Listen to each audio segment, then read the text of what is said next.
Everyone, next part करते हैं। हमने लास्ट लेक्चर में किया था बीटा और गामा फंक्शन का रिलेशन। उसके बाद अब ये कोरोलरी है, यहाँ हमें वैल्यू निकालनी है गामा 1/2 की। जो हमने लास्ट लेक्चर किया था उसमें आपने देखा होगा कि हमने जब फ्रैक्शन में गामा फंक्शन की वैल्यू आ रही थी तो हम वहाँ पे स्टॉप कर रहे थे गामा 1/2 पे। अब उस गामा 1/2 की वैल्यू निकालते हैं कि क्या होगी। बीटा और गामा फंक्शन का रिलेशन ये था, लास्ट लेक्चर में किया था। अब यहाँ पे m और n को पुट कर दो 1/2, तो ये क्या आएगा बीटा 1/2 ठीक है। यहाँ पे गामा 1/2 गामा 1, और गामा 1 की वैल्यू क्या होती है हमारे पास 1 होती है, ठीक है। आप इसको उससे भी कर सकते हो क्योंकि ये हमारे पास इंटीजर है, और गामा n क्या होता है n-1 फैक्टोरियल, तो 1 रखो 0 फैक्टोरियल विच इज़ 1, ठीक है।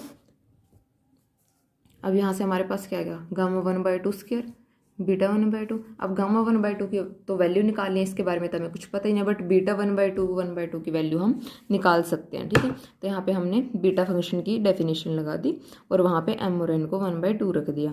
अब ये हमारे पास बन गई है फॉर्म। अब यहाँ पे x को पुट कर दो साइन स्क्वायर थीटा, ठीक है। dx निकाल लो, लिमिट्स निकाल लो। इसके बाद क्या होगा, यहाँ पे देखो वैल्यूज रख दो जो हमने पुट किए थे। यहाँ पे 1 माइनस साइन स्क्वायर क्या बनेगा कोस स्क्वायर, ये क्या बनेगा कोस। यहाँ पे क्या था साइन स्क्वायर, स्क्वायर से अंडर रूट कैंसिल, वापस क्या बचेगा साइन। ऊपर ये डेरिवेटिव की वैल्यू थी dx की 2 sine theta cos theta D theta. अब साइन और कोस आपस में कैंसिल हो जाएंगे, हमारे पास सिंपल डी थीटा बचेगा। इंटीग्रेशन कर दो, थीटा आएगा 0 to π/2, लिमिट रखोगे क्या बचेगा पाई। अब ये वैल्यू किसकी है गामा 1/2 स्क्वायर की। अब गामा 1/2 की क्या आएगी, इधर क्या आ जाएगा अंडर रूट आ जाएगा, ठीक है। तो ये हमारे पास गामा 1/2 की वैल्यू है। एग्जाम्पल करते हैं इस पे बेस्ड। अब 3 पार्ट है, इंटीग्रेशन सेम है तीनों पार्ट में। e⁻⁻x² की वैल्यू सोल्व करनी है, सिर्फ लिमिट का फर्क है। पहले में 0 to ∞ है, फिर -∞ to 0 है, फिर -∞ to ∞ है, ठीक है। फर्स्ट पार्ट देखो, अब प्रॉब्लम देखो कहाँ पे है। सबसे पहले हमारे पास क्या होता है e⁻⁻x होता है, ठीक है। अगर यहाँ पे मान लो x नहीं है तब भी कोई प्रॉब्लम नहीं है, क्योंकि हम उसको x⁻0 की फॉर्म में लिख सकते हैं, ठीक है। लेकिन प्रॉब्लम किसकी वजह से बनेगी x² की वजह से बनेगी, तो इस x² को ही t पुट कर देते हैं, डेरिवेटिव कर लो, ठीक है। dx की वैल्यू निकाल लिया, x 0 रखोगे तो t 0 आएगा, x को इन्फिनिटी रखोगे तो t इन्फिनिटी अप्रोच करेगा। तो लिमिट वही रहेगी, e⁻−t आ जाएगा 1/2 √t आएगा। अब t की पावर को ऊपर लिख दो यहाँ पे, तो ये ऊपर जाके क्या बनेगी -1/2, ठीक है। अब इसको अगर हम गामा फंक्शन की फॉर्म में लिखे 1/2 constant as it is, gamma -1/2 में +1 करेंगे तो ये क्या बनेगा गामा 1/2, तो ये क्या बन जाएगा √π, जो अभी हमने वैल्यू सोल्व की थी 1/2 की, ठीक है। तो ये क्या बनेगा √π/2। इसी तरह से यहाँ पे करेंगे। अब यहाँ पे देखो क्या पुट करेंगे x⁻⁻−√t -√t की पुट किया है, क्योंकि अगर हम सेम उसी तरह से प्लस वाला ही पुट कर देते तो यहाँ पे जो इनफाइनाइट लिमिट आई है माइनस में, हम उसको टैकल नहीं कर पाते। लेकिन हमें गामा फंक्शन में बनाने के लिए लिमिट चाहिए 0 to ∞, और यहाँ पे हमें क्या दी हुई है -∞ to 0। अगर सेम पुट कर देते तो ये माइनस खत्म ना होता। इस माइनस को खत्म करने के लिए हमने यहाँ पे माइनस की फॉर्म में ले लिया पहले, तो dx निकाल लिया यहाँ पे x 0 तो t 0, x अप्रोचेस टू -∞, तो t किसको अप्रोच कर रहा है इन्फिनिटी को, ठीक है। इसी के लिए हमारा मेन रीज़न था कि हमने माइनस लगाया, तो ये इन्फिनिटी टू 0 बन गई है। सेम उसी तरह से आया, लेकिन बस माइनस का चेंज आया। तो अब यहाँ पे माइनस आया है, और यहाँ पे अब लिमिट को इंटरचेंज कर दो। इंटरचेंज करोगे तो एक माइनस का चेंज यहाँ से आएगा, तो माइनस माइनस क्या हो जाएगा प्लस हो जाएगा। तो यहाँ पे सेम ये उसी तरह का बन गया, तो इसकी वैल्यू भी क्या बनेगी √π/2, सेम वही फर्स्ट एग्जाम्पल की तरह। अब थर्ड में देखो क्या दिया हुआ है, सेम है -∞ to 0। अब -∞ to 0 है, तो इसको आप किस तरह से कर सकते हो, 2 की फॉर्म में इसको चेंज कर लो, -∞ to 0 अलग ब्रेक कर लो, 0 to ∞ अलग ब्रेक कर लो। अब एक आपका फर्स्ट पार्ट है, एक सेकंड पार्ट है, दोनों की वैल्यू क्या आई थी √π/2।